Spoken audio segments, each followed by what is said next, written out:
Hi friends. मैं हूँ advocate Arun तलवार। मैं आपका इस चैनल में बहुत बहुत स्वागत करता हूँ।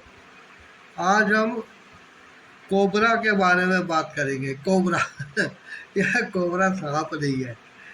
ये कंज्यूमर प्रोटेक्शन एक्ट 1986 को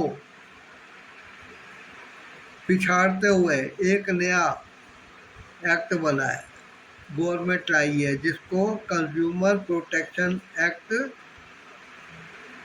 2019 2019 कहते हैं।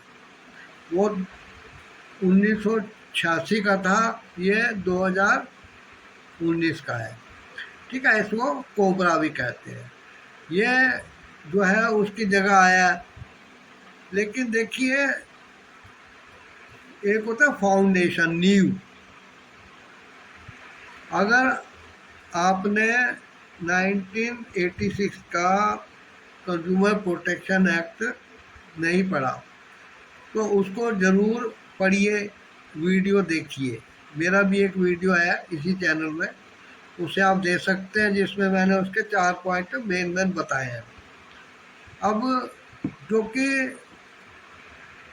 86 से लेके 2019 तक समाज में, व्यापार में, लेन देन में, खरीदने बेचने में, उसमें इस्तेमाल होने वाले टूल्स में बहुत कुछ बदल गया है।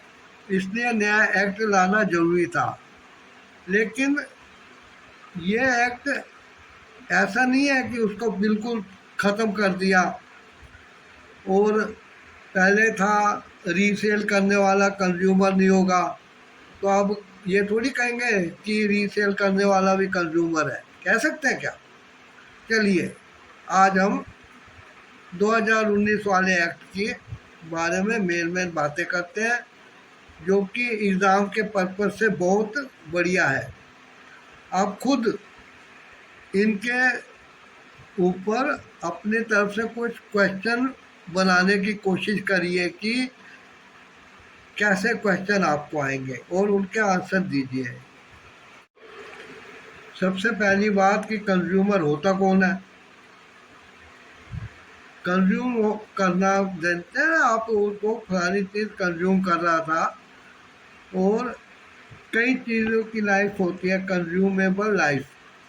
अब जैसे मेडिसिन है, उनकी डेट ऑफ एक्सपायरी आ जाती है, तो उस डेट ऑफ एक्सपायरी से पहले हम जो करेंगे उसको हम कंज्यूम करेंगे, उस कंज्यूम पीरियड कहते हैं। कंज्यूमर वो होता है जो बाजार से या कहीं से कोई सामान, कोई चीज़, यहाँ तक कि कोई सर्विस भी हायर करता है, उसके बदले में कुछ पे करने को इसमें कहेंगे consideration, in exchange of some consideration. ठीक है, जब वो किसी चीज़ को अपने इस्तेमाल के लिए पैसा देके लाता है, तो वो लाने वाला जो है वो कस्टमर कहलाता ना, उसी को कंज्यूमर कहते हैं। अच्छा, अब देखिए, कंज्यूमर दो होते हैं, या हो सकते हैं, कहीं तो ज़्यादा बेटर रहेगा कि पहला तो वो कि जो पैसे दे के बाज़ार से लाया और आके अपने परिवार के सदस्यों में से किसी को उसने वो दे दी। जैसे कोई बेटा अपने पापा के लिए एक मोबाइल लाया, या उसने ऑनलाइन मंगवाया, उसके पैसे उसने दिए, तो कंज्यूमर हो गया, क्योंकि उसने बेचने के लिए नहीं लिया, अपने यूज़ के लिए लिया। अब वो अपने पापा को वो मोबाइल दे देता है, तो अब बेटे की जगह उनके परिवार का सदस्य, जिसको कि अपनी मर्जी से बेटे ने एक मोबाइल दिया है, वो यूज़ करेंगे, तो वो भी कंज्यूमर ही होंगे, उनको भी कंज्यूमर ही कहा जाएगा। हाँ, कोई छीन झपट के, धमकी देकर, डकैती डाल के, चोरी करके, गैर कानूनी तरीके से उस मोबाइल को ले जाए और अब उसका इस्तेमाल भी करें, तो इस्तेमाल करने वाला कंज्यूमर नहीं होगा। क्यों? क्योंकि जिसने पहले ख़रीदा था उसकी राजी खुशी उसमें नहीं है, उसने अपनी मन मर्जी से नहीं दिया है, बेटे ने अपने बाप को दिया। समझे? देसी भाषा जो गाजियाबाद में नहीं चलती हमारे। खैर, और जैसे कोई किसी को कोई भी चीज़ बर्थडे पे, मैरिज एनिवर्सरी पे, मैरिज पे गिफ्ट देता ही है, तो वो जो है वो गिफ्ट देने वाला और उसको लेने वाला दोनों ही कंज्यूमर है। ठीक है जी। अब देखिए, एक दुकानदार भी अपने दुकान पे किसी चीज़ को बेचने के लिए कहीं से, चाहे वो सदर बाज़ार हो, फैक्ट्री हो, कहीं से हो, खरीद के लाएगा। ठीक है, वो पैसा दे के लाएगा ना, लेकिन वो कंज्यूमर नहीं कहलाएगा। ठीक है, इसका मतलब ये है कि बेचने के पर्पज से, रीसेल के लिए अगर कोई सामान बाजार से खरीदा जाता है और लाकर घर में या अपने रिश्तेदार को किसी को दे के वो खुद इस्तेमाल नहीं करते, तो वो कंज्यूमर नहीं कहलाएंगे। ऐसे ही कोई इंस्टीट्यूट, स्कूल, ऑफिस, दुकान, तो कोई ऐसी जगह है जहाँ की व्यापार होता है, कोई सामान खरीदा बेचा जाता है, कोई कोचिंग सेंटर है, ट्यूशन सेंटर है, कैसा भी हो, वो लोग भी अपने कैलकुलेटर, कंप्यूटर, स्केल, रजिस्टर, कॉपियाँ, किताबें, pen, TV, VCR, CD player, white board, electronic जो होते हैं, ऐसी कई चीज़ें खरीद के लाते हैं। लेकिन वो खरीद के क्यों लाए हैं? मेन कंज्यूमर के लिए आप उसका पर्पस देखिएगा कि खरीदने वाले का पर्पस क्या है। एक ने खरीदी पर्सनल यूज़ के लिए, एक ने खरीदी गिफ्ट देकर अपने अप्रूवल से दूसरे को देने के लिए, तो दोनों कंज्यूमर हैं। लेकिन किसी ने रीसेल के लिए खरीदी, किसी दुकानदार वाला ने या किसी इंस्टीट्यूट वाला ने, स्कूल ने या ऑफिस ने कहीं कुछ खरीदा, तो वो इंस्टीट्यूट वाले, दुकानदार, स्कूल वाले, ऑफिस वाले कंज्यूमर नहीं है। क्यों नहीं है? क्योंकि यहाँ भी कमर्शियल पर्पस आ गया। तो कंज्यूमर प्रोटेक्शन एक्ट 1986 की मेन बात ये है कंज्यूमर की पहचान करना। तो उसके लिए हम क्वेश्चन में यदि आता है तो यही लिखेंगे कि पर्सनल यूज़ के लिए जो खरीदी जाएगी, खरीदने वाला पैसे दे के लाएगा, वो कंज्यूमर होगा। लेकिन किसी इंस्टीट्यूट में, क्योंकि वहाँ बच्चों से फीस लेके पढ़ाया जाएगा, किसी ऑफिस में लोगों को हायर करके कोई प्रॉफिटेबल काम किया जाता है, किसी इंस्टीट्यूट में वो चीज़ें लाके जो वीसीआर, टीवी, फ्रिज, ऐसी मोटी मोटी बातें आप देखिए जो इंस्टीट्यूट में लाई जाएंगी, वो इसलिए लाई गई कि वहाँ स्टूडेंट्स वगैरह आके फीस दे के उसका इस्तेमाल करेंगे, तो वो कमर्शियल पर्पज़ हो गया। ठीक है, इसमें वो कंज्यूमर नहीं कहलाते हैं। रीसेल करने वाला और उसको बिजनेस में, कमर्शियल यूज में लाने वाला कंज्यूमर नहीं होगा, वो कस्टमर हो सकता है। ठीक है जी, उसको दुकानदार एज ए कस्टमर डील करेगा, लेकिन वो as a consumer protection act 1986 या 2019 का फ़ायदा नहीं ले सकेंगे। कंज्यूमर किसी चीज़ को अपने पर्सनल यूज़ के लिए या गिफ्ट देने के लिए बाज़ार से लाता है तो वो कंसीडरेशन देता है, मीन्स पैसा देता है उसके बदले में। अब क्या हुआ, पहले उधारी उधारी में या कैश में चलता था, आजकल इंस्टॉलमेंट भी हो गया। ठीक है, ऐसी कई चीज़ें मोदी सरकार ने सोची हैं, तो उन्होंने सोचा कि कांग्रेस के बनाए हुए उस एक्ट को क्यों ना थोड़ा सा सुधार दिया जाए, इससे कांग्रेस की भी वाहवाही हो जाएगी। खैर, पॉलिटिक्स की बातें हम लोगों को नहीं करनी चाहिए। Sorry for this information. अभी देखिए, अब ऐप के द्वारा है ना पेमेंट कर दी जाती है, बैंक से ऑनलाइन पेमेंट हो जाता है, क्रेडिट कार्ड है, डेबिट कार्ड है, कई चीज़ें हो गई, चाहे वो किस्तों में हो, कैश में हो, उधार हो। भी कोई कहेगा कि मैं तुम्हें अगले हफ्ते दे दूंगा, 1 महीने बाद दे दूंगा, कैसी भी चीज़ हो, तो ये बातें इसमें आड़े नहीं आती हैं कि पेमेंट कैसे किया गया या पेमेंट किया अभी किया गया है कि नहीं, कब किया जाएगा, क्या वादा है, क्या मोड ऑफ पेमेंट होगा, इसका कोई लेन देन नहीं होता। जब कंज्यूमर फोरम में केस जाते हैं ऐसे, तो सिर्फ ये सिद्ध करना पड़ता है कि the complainant is an authenticated legal buyer और कंज्यूमर, ये सिद्ध करना पड़ता है।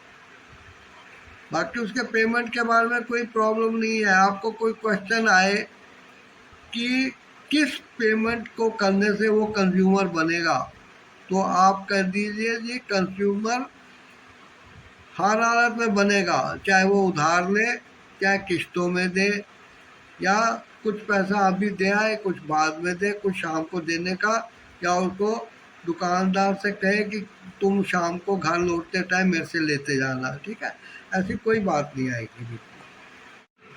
यहाँ पर तो हमने बात की गुड्स की, सामान की। जो सामान कोई अपनी खुद के यूज़ के लिए या अपने मर्जी से किसी और को यूज़ करने के लिए दे, जैसे एक फादर अपने बच्चों को, बच्चे अपने पापा मम्मी को, या बहनें अपने भाई को, या भाई अपनी बहनों को, या रिश्ते में कहीं दे दे, तो वो अपनी मर्ज़ी से देगा। लेकिन कोई अपनी मर्ज़ी से उठा के यूज़ करने लगे तो वो यूज़ करने वाला, बिना अप्रूवल के यूज़ करने वाला कंज्यूमर नहीं होगा। ठीक है, अब ये हो गया सामान का। अब देखिए, यही नियम पूरी तरह सर्विसेज में भी लागू होते हैं। सर्विसेज कैसी, जैसे आप किसी को अपने घर बुलाते हैं कुछ चीज़ ठीक करने के लिए, जैसे आरओ, फ्रिज हो गया, या कोई भी चीज़ आपकी आप बुलाते हैं सर्विसेज के लिए, सेवा के लिए, तो वो भी कंज्यूमर प्रोटेक्शन एक्ट में आती है, सेवाएं भी। अब सेवाएं कैसी हैं, जो कि अपने घर के लिए और पर्सनल यूज़ के लिए जिस चीज़ें हैं उसकी रिपेयर वगैरह सर्विस कराई जाए, मेंटेनेंस। लेकिन यदि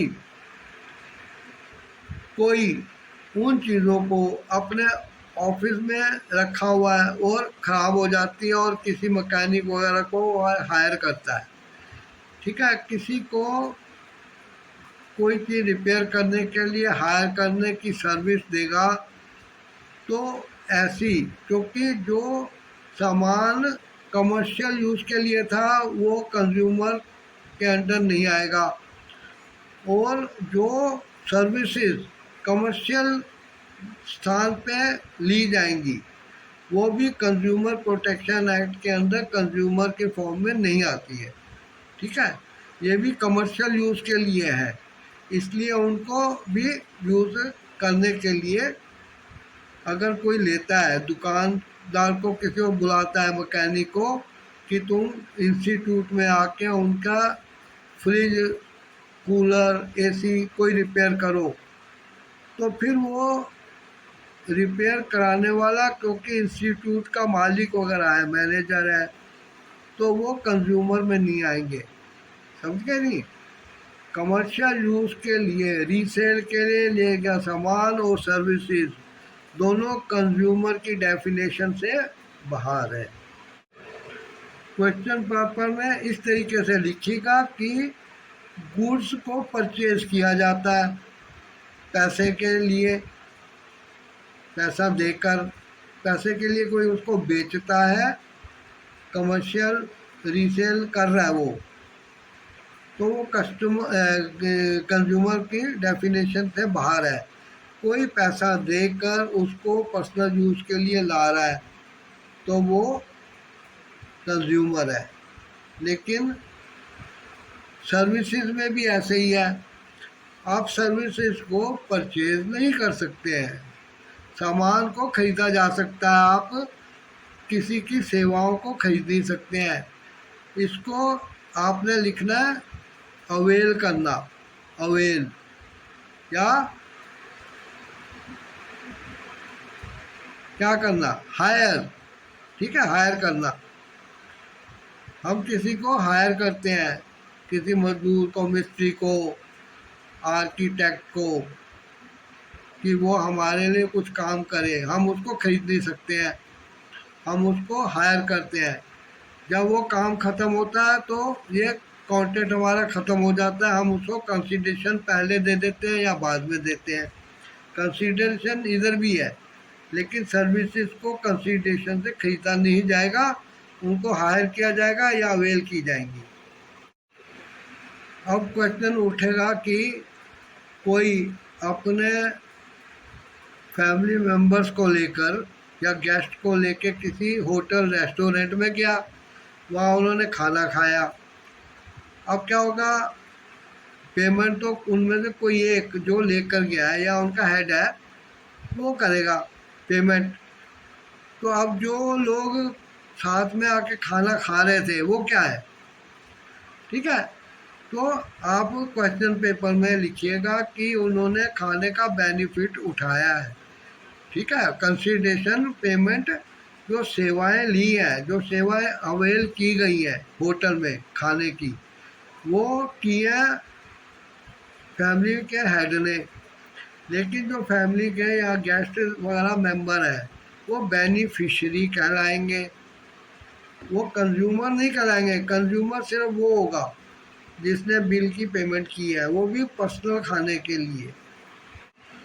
जैसे गिफ्ट यूज़ करता है कोई आपकी अप्रूवल से, क्योंकि आपने अपनी मर्ज़ी से कोई गिफ्ट दिया है तो वो यूज़ कर रहा है, वो यूज़र भी कंज्यूमर है। ऐसे ही होटल में खाना खाया, उसका बिल किसी ने भी दिया हो, और जो बेनिफिशियरी हैं उसके साथ आए हुए लोग हैं, ठीक है, तो वो क्या है, उन्होंने लीगली खाना खाया, उन्होंने बिल की पेमेंट करने वाले की अप्रूवल से, मर्जी से, उसने अपनी मर्जी से खिलाया। ठीक है, कोई बंदूक की नोक पे, चाकू के नोक पे खाना खाने के लिए उसको लेके नहीं आया था कि चल के खाना खिलाओ। लेकिन होटल की सर्विसेज को हायर या अवेल करता कोई कमर्शियल पर्पस से, जैसे कोई चमचागिरी में अपने मालिक को या ठेकेदारों को, टेंडर खोलने वालों को, या किसी को ऐसे ले आता है, तो फिर वो बेनिफिशियरी वाला जो पर्पज़ है वो उसका पर्सनल यूज़ के लिए नहीं है, वो कमर्शियल यूज़ में आ गया। तो होटल की सर्विसेज भी पर्सनल और कमर्शियल दो तरीके की हो जाती हैं। अब देखिए, कोई सामान खरीदा है पर्सनल यूज़ के लिए, ठीक है, उसकी मर्जी है, खरीद लाया, लेकिन ये कंज्यूमर प्रोटेक्शन एक्ट क्यों बना? आप देखिए, कंज्यूमर प्रोटेक्शन मतलब कंज्यूमर की, खरीदार की प्रोटेक्शन के लिए, उसको प्रोटेक्ट करने के लिए, उसके अधिकारों की रक्षा करने के लिए इस एक्ट को बनाया गया है। इसका मतलब क्या है कि अगर उसके अधिकारों को प्रोटेक्ट करने के लिए कानून लाया गया तो इसका मतलब क्या है कि उस कानून को तोड़ा भी जाता है। देखिए, जो सेलर होता है ना, बेचने वाला, वो अनफेयर ट्रेड पॉलिसीज का यूज़ करते हैं। ठीक है, वो झूठ बोलते हैं, बहकाते हैं। अब जैसे आपने कोई रेडियो खरीदा ट्रांजिस्टर वाला, आप दुकान पे उसको रिप्लेस करा के दूसरा ले आए। अब रिप्लेस किया हुआ जो है उसको शोकेस से हटा देना चाहिए, लेकिन वो दुकानदार किसी और खरीदार को चुपके से वही ट्रांजिस्टर दे देता है, क्योंकि वो ट्रांजिस्टर चल रहा है, लेकिन घर पे यूज़ करने से पता लगेगा कि वो खराब था। तो अब दुकानदार उस ट्रांजिस्टर को वापस नहीं लेगा, लड़ाई झगड़ा करेगा, अपने पड़ोसियों को बुला लेगा दुकानदारों को झगड़े के लिए। तो वो ऐसा ना कर सके, क्योंकि ऐसा होता रहा है। तो एक आदमी जो शिकायत की, दुकानदार को चाहिए कि उसको रिप्लेस करे या पैसा वापस करे, लेकिन वो ऐसा नहीं करता था। अनफेयर प्रैक्टिस, बहुत बेईमानी होती थी। अब देखिए ना, वो आता है, अब टूथपेस्ट है, अब जो हमारे जैसे लोग हैं वो कॉलगेट यूज़ कर रहे हैं बचपन से, लेकिन दांत सबके टूटते हैं? नहीं टूटते। आप कोई कहे कि दांत के वो चढ़ जाएगा कैल्शियम, तो बताइए इसको कैसे माना जाए? ये अनफेयर प्रैक्टिस है। और मैं बता दूं कि जो टीवी वाला पे और दूसरे न्यूज़ आते हैं, सॉरी न्यूज़ नहीं, I am very sorry to news channels, वो बहुत अच्छा काम करते हैं। ये जो एडवर्टाइजमेंट है, जो बड़े बड़े हीरो भी करते हैं, जो गुटखा खाने का, उसका खाने का, पैसे के लिए, वो भी कंसीडरेशन के लिए काम कर रहे हैं। लेकिन मैं कहूँगा वो लीगली नहीं, अनलीगल काम करके कमा रहे हैं। अब झूठे होते हैं सारे विज्ञापन, आपने देखा कोई विज्ञापन सच्चा निकलता है? तो इसीलिए इस कानून को लाने की जरूरत पड़ गई थी। देखिए, ये अनफेयर ट्रेड प्रैक्टिस जो है ना, और बेईमानी, और इस पे इसका एक अलग वीडियो बनना ही चाहिए। आप भी मानेंगे इस चीज़ को, मैं तो मान ही रहा हूँ। वो इसमें हम नहीं दे सकते, क्योंकि बहुत वास्ट सब्जेक्ट है, वाइड सब्जेक्ट। जितना हितों की रक्षा करना है, उतना ही उसके मुकाबले में अनफेयर प्रैक्टिस है, जो दुकानदार, सामान बेचने वाले या डीलर वाला करते हैं, फैक्ट्री वाले करते हैं। चीज़ कुछ होती है, कुछ बताते हैं। तो इसके लिए अलग वीडियो लाना पड़ेगा। थैंक्स।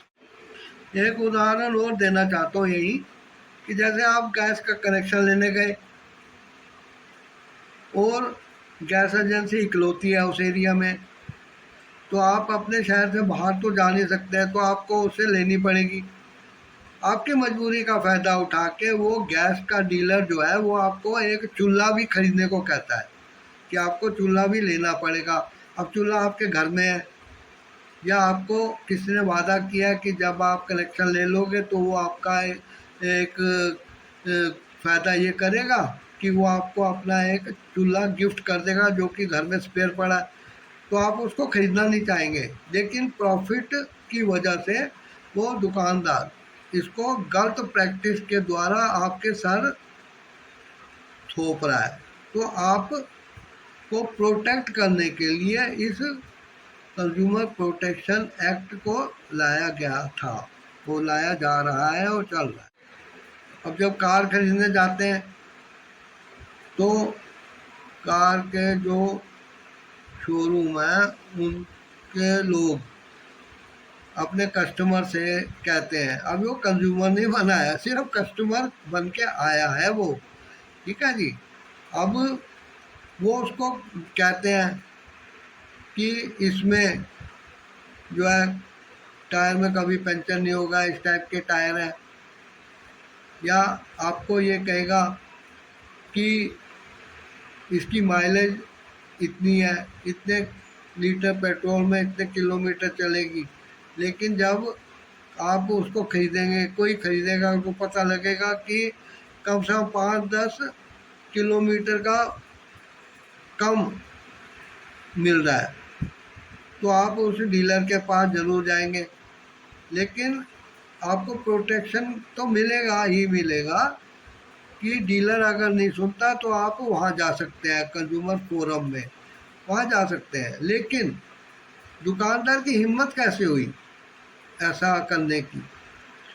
पहले कंज्यूमर फोरम वाला नहीं थे, प्रोटेक्शन एक्ट नहीं था, तो लोग बड़ा नुकसान खाया करते थे। इसको देखते हुए फिर एक सुधार के रूप में इस एक्ट को लाया गया था। जो 1986 का एक्ट है ना, वो 2019 तक कई बार अमेंड हुआ है। अमेंड होने का मतलब क्या, उसमें सुधार किए गए हैं। ठीक है, कोई ना कोई कमियां निकलती रही हैं। अब जब सुप्रीम कोर्ट में, डिस्ट्रिक्ट कोर्ट में या कहीं भी हाई कोर्ट वगैरह में केसेस आते हैं, तो पता लगता है कि अपराधी लोग नए नए किस्म के हथकंडे, कानून के लूप होल का फ़ायदा उठा के ले रहे हैं। तो फिर कानूनों में सुधार होता है, जिसको कि अमेंडमेंट कहते हैं। ऐसे ही इस एक्ट में 2019 में इसको अमेंड किया गया था, नया लाया गया।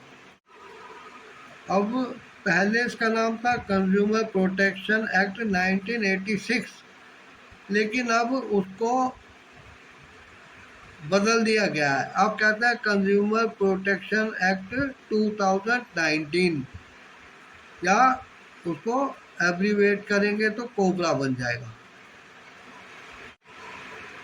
अब जो 2019 वाला एक्ट है, वो पूरे भारत को, इंक्लूडिंग जम्मू एंड कश्मीर, अब लद्दाख वाला इतने जो सब बना दिए, तो इनके ऊपर भी इस एक्ट को लागू किया गया है पूरी गुड्स और सर्विसेज के लिए। और अब ये भी कहा गया है कि सेंट्रल गवर्नमेंट चाहे तो इन चीज़ों में कुछ भी जोड़ घटा सकती है। अब देखिए, consumer protection act 1986 was totally replaced by a new act named या called या titled कंज्यूमर प्रोटेक्शन एक्ट 2019। इसमें कुछ चेंजेस की गई थी। मैंने बता दिया था आपको कि अब ई कमर्शियल आ गया है। ठीक है, ऑनलाइन आप सामान मंगवा सकते हैं। ठीक है, और दूसरे सामान खरीदने बेचने के तरीके भी आ गए हैं, जो कि 1986 में उनके ऊपर कानून लागू करना बड़ा मुश्किल था। तो इसलिए इस एक्ट को चेंज किया गया है, क्योंकि अब जो है ऑनलाइन, अब जैसे कोरोना के टाइम में आपको कई सर्विसेज प्रोवाइड की गई दुकानदारों के द्वारा, बाज़ार के द्वारा। लोग सब्जियां घर मंगवा लेते थे, दूध मंगवा लेते थे, खाने पीने की दूसरी चीज़ें, होटल रेस्टोरेंट से खाना मंगवा लेते हैं। अब भी लोग फ़ोन करके मंगवा लेते हैं, और पिज़्ज़ा वगैरह ऐसी चीज़ें मंगाते हैं। तो उसके ऊपर भी ये लागू हो गया, क्योंकि अब नए ट्रेड आ गए हैं, तरीके खरीदने बेचने के। तो 86 में कवर नहीं हो रहे थे, लेकिन 2019 में इसको पूरे भारत को, इंक्लूडिंग JNK, जबकि JNK को पहले कुछ दूसरा ही किस्म का राजनीतिक दर्जा दिया हुआ था, विवादित स्टेट कहा जाता था, लेकिन अब उसका प्रारूप चेंज कर दिया गवर्नमेंट ने, और अब उधर भी वही कानून लागू हो सकते हैं जो कि पूरे भारत में लागू होते हैं। ई कॉमर्स पर services in exchange of consideration, कोई आदमी कोई चीज़ परचेज करता है या सर्विसेज हायर करता है पर्सनल यूज़ के लिए, तो वो कंज्यूमर ही कहलाएगा। ये अलग से इसमें जोड़ दिया गया है। अब टेलीशॉपी है। कैसे?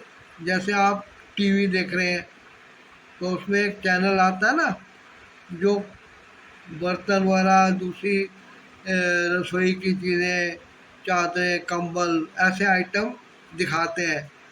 तो अब उनको टीवी पे कोड नंबर देख के, फ़ोन करके, मैसेज करके, ईमेल करके जब कोई उनकी चीज़ खरीदता है तो अब वो भी कंज्यूमर ही कहलाता है, जबकि पहले ये चीज़ें नहीं थी, तो अब इंक्लूड हुई है। पहले क्या था, आप पिकनिक के लिए, टूर के लिए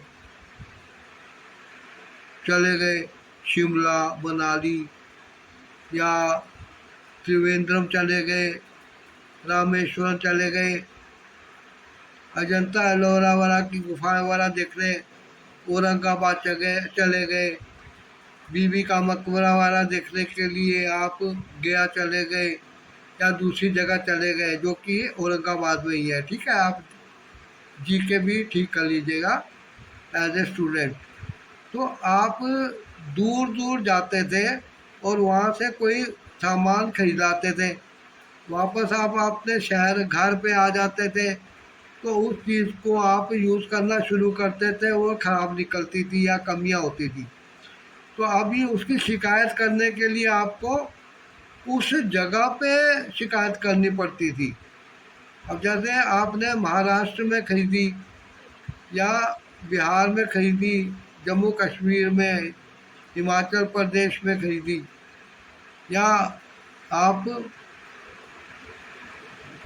दूर से दूर जगह पे गए तो वहाँ कंप्लेंट करनी पड़ती थी। अब जो लोग लोकल खरीद के लोकल शिकायत करते थे वो तो कर देते थे, लेकिन जो दूर की जगह पे गए थे कभी, तो उधर वापस जाके कंप्लेंट करना संभव नहीं था। क्यों? क्योंकि वहाँ आपको बार बार आना जाना पड़ता, डेटें पड़ती, या आपको वहाँ स्टे करना पड़ता। स्टे करने के लिए आपको या तो किराए पे मकान लेना पड़ेगा या होटल वगैरह में रुकेंगे, तो ये एक्स्ट्रा खर्चा होता था, तो लोग इसको अवॉइड कर देते थे। लेकिन अब ऐसा नहीं है। अभी आप कहीं भी सामान खरीदें और उसकी कंप्लेंट यदि करनी है तो आप अपने डिस्ट्रिक्ट कंज्यूमर फोरम वगैरह में कर सकते हैं। 1986 वाले एक्ट में आपको कंप्लेंट या तो टाइप करानी पड़ती थी या हाथ से लिखी जाती थी, लेकिन अभी ईमेल वगैरह की सुविधा आ गई है। आप ईमेल की सर्विसेज के द्वारा भी अपनी कंप्लेंट कहीं भी बैठे हुए कर सकते हैं। ईमेल वगैरह देखिएगा, वीडियो कॉन्फ्रेंसिंग के थ्रू भी आजकल कंप्लेंट वगैरह के केस चलते हैं और कंप्लेंट की जाती है। क्यों? ये नए ज़माने की सब बातें हैं जो कि 1986 के कानून में इंक्लूड नहीं कर सकते थे, क्योंकि उस टाइम थी नहीं। तो गवर्नमेंट ने सोचा कि 1986 की जगह उसी कानून को थोड़ा नई सुविधाएं, नई चीज़ें ऐड कर एक 2019 का एक्ट बना दिया जाए, और वो राष्ट्रपति जी ने अप्रूव कर दिया, लोकसभा राज्यसभा से पास हुआ और 2020 में ये लागू भी हो गया। पहले जो कंज्यूमर फोरम थे, यानी डिस्ट्रिक्ट कंज्यूमर फोरम वगैरह, वो कम अमाउंट का केस ही देखते थे। आप पूछिए कितने कम का, 10 लाख रुपया, 10 लाख रुपए तक का वो कम से कम केस डील करते थे। लेकिन अब डिस्ट्रिक्ट फोरम जो है वो 1 करोड़ तक के मामले देखेगा। स्टेट कंज्यूमर फोरम जो है वो 1 करोड़ से लेकर 10 करोड़ तक के केसेस देखने के लिए अब अधिकारी हो गया है, सक्षम हो गया है। तीसरी स्टेज है नेशनल कमीशन की। अब देखिए 10 करोड़ से भी ऊंचा जो केस होगा, मामला होगा, शिकायत होगी, उसको अब नेशनल कमीशन देखेगा। ठीक है, तो आप कितने तक की कंप्लेंट करना चाहते हैं? कितना पैसा है आपके पास। पहले डिस्ट्रिक्ट, स्टेट, नेशनल कमीशन थे, ठीक है, लेकिन अब सेंट्रल कंज्यूमर फोरम भी एक बना दिया गया है। उनका काम क्या है कि इसकी पावर देखिए कि यदि सेंट्रल गवर्नमेंट चाहे या सेंट्रल फोरम चाहे तो वो एक शिकायत आने पे पूरे माल को बाजार से हटवा सकती है। इतनी पावर है इसके अंदर। ऐसा होता है ना, कई डिफेक्टिव माल निकल जाते हैं, उनकी शिकायत आई। अब जब एक ऑटोमेटिक मशीन से कोई सामान बन रहा है और ऐसा नहीं होगा ना कि एक ही पीस उसमें ख़राब निकले, इसका मतलब यह है कि कन्वेयर बेल्ट पे जितना माल जा रहा था सारा डिफेक्टिव हो सकता है, इसलिए वो इस चीज़ को हटवा सकती है। ये कोई दुश्मनी वाला काम नहीं है कि हटा दो जी, ये प्रोटेक्शन ऑफ कंज्यूमर में ही आता है। सेंट्रल कंज्यूमर प्रोटेक्शन अथॉरिटी जो है वो, आप उसके पास डायरेक्ट जाएंगे तो वो अब ये पावर रखती है कि वो उस केस को डिस्ट्रिक्ट फोरम में भी ट्रांसफ़र कर सकती है। उनको कह सकती है कि तुम इस केस को देखो, गुड्स डिफेक्टिव निकल आए और उसको गारंटी पीरियड के अंदर ख़राब होने पर अगर कंप्लेंट की जाए तो उसको कंपनसेशन भी कंज्यूमर फोरम दिलाएंगी। ये भी प्रोविज़न हो गया है। जैसे लीगल केसेस में मीडिएशन का प्रोविज़न था कि जाके समझौते के लिए किसी से अपना केस सुलझवाया जाए, वैसे ही अब इसमें भी मीडिएशन सेंटर्स बना दिए गए हैं ताकि कोई चाहे, दोनों पार्टियां जब राज़ी हो तो जाके इस समझौते वाली प्रक्रिया का भी फ़ायदा ले सकते हैं, कोर्ट वगैरह में जाने की ज़रूरत नहीं होगी। जैसे पर्पज़ है 1986 वाले एक्ट का कंज्यूमर को प्रोटेक्ट करना, वैसे ही यहाँ भी मकसद 2019 का जो एक्ट है, नया एक्ट, इसमें भी मेन मकसद तो यही है ना कि बाज़ार और दुकानदार और व्यापारियों के चंगुल से, मुसीबतों से, बेईमानियों से कंज्यूमर को बचाया जाए। तो इन दोनों का पर्पज़ एक ही है।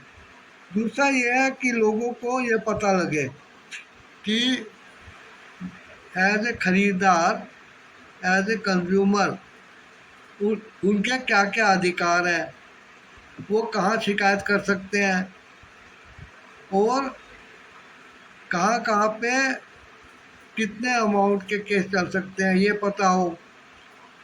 और इससे दुकानदार भी सचेत रहते हैं कि भैया पकड़े गए तो लेने के देने पड़ जाएंगे, तो वो भी आजकल थोड़ा ढंग से चलते हैं।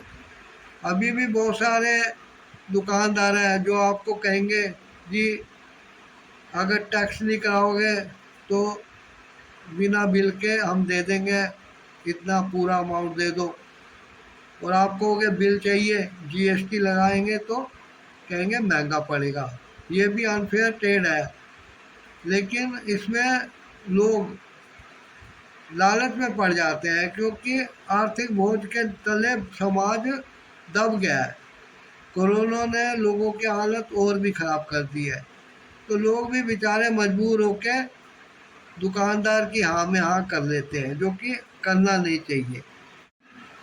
अब कंज्यूमर को पता होना चाहिए कि जब वो कंप्लेंट कर रहा है तो उसको क्या क्या मिल सकता है, क्या चीज़ बदली जा सकती है, क्या पैसा वापस किया जा सकता है, क्या पैसे और चीज़ के साथ साथ कंपनसेशन के रूप में भी एक्स्ट्रा अमाउंट क्लेम किया जा सकता है। ये रेमेडीज़ होती हैं जिनका कि कंज्यूमर को पता होना बहुत ज़रूरी है। वो ये नहीं है कि शिकायत करने चले गया और फिर शिकायती टट्टू की तरह वापस आ गया। इनके अलावा जो सेंट्रल कंज्यूमर फोरम है, sorry, central consumer protection authority, उसके अलावा एक काउंसिल भी बनी है, national council for protection of consumers right. अब क्वेश्चन उठता है कि ये काउंसिल क्या काम करेंगी। तो ये काउंसिल जो है आपको मोटिवेट करती है, एडवाइस देती है कि आपके क्या अधिकार है, आपको क्या करना चाहिए, इस चीज़ की शिकायत की जा सकती है नहीं। अब प्रैक्टिकली मैं बताऊं कि एक बार हमारे किसी जान पहचान ने एक मशहूर बूट पॉलिश की शिकायत कर दी थी, तो कंपनी ने चुपचाप उसके पास एक बड़ा बक्सा उस बूट पॉलिश का भेज दिया था। ठीक है, ये होता प्रभाव। यह प्रभाव तब था जबकि 1986 का एक्ट लागू था। अब तो और भी है, आप पता नहीं, वो आपको फैक्ट्री में एक मैनेजर की पोस्ट देने के लिए भी तैयार हो जाएगी। ये भी कंज्यूमर फोरम की तरह स्टेट काउंसिल, डिस्ट्रिक्ट काउंसिल और नेशनल काउंसिल, सेंट्रल काउंसिल भी है। ये अलग अलग स्टेजें हैं जो कि आप अवेल कर सकते हैं। अब नेशनल वाली जो है वो सेंट्रल के तौर पे भी काम करती है। मैंने आपको दोनों जो एक्ट हैं इनके बारे में मेन चीज़ें बता दी हैं।